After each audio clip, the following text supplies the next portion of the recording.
क़ौमी शाहरा लॻे क़दीमी ॻोठ दाऊद शोरो जे रहवासियुनि शौकत अली शोरो, रमज़ान शोरो ऐं लतीफ़ मरी अवामी प्रेस क्लब में हंगामी प्रेस कॉन्फ्रेंस कंदे चयो आहे त आउं शौकत अली शोरो मरहूम दाऊद शोरो जो पुटु आहियां।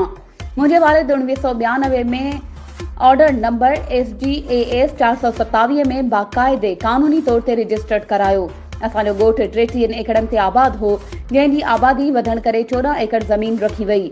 ही ॻोठ नान क्लास 99 दे खांटो तालको इब्राहिम हैदरी ज़िले मलीर में आहे, जंहिं ते गुज़िरियल जुलाई महीने में 62 शख़्स जे हमराह हथियारबंद वठी छॾियल ज़मीन ते कब्ज़ो करे हिकु कमरो अॾे हथियारबंद विहारे छॾिया आहिनि।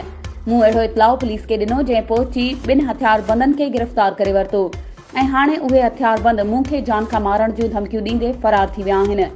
हुन चयो त सिंध हाई कोर्ट ॼाणायल कब्ज़े जी दावा वारी ज़मीन खे कैंसिल करे चुकी आहे। कब्ज़े ख़िलाफ़ सुप्रीम कोर्ट ऑफ पाकिस्तान पाण मुरादो नोटिस पिणु वरितो हो। हुन आला इंतज़ामिया, मलीर जे चूंडियल नुमाइंदनि ऐं ॿियनि वसवारनि खे अपील कई त इन मसइले ते तहक़ीक़ाती कमेटी पुलिस ज़रिए घुरायो वञे ऐं सनन काग़ज़ चकास कया वञनि।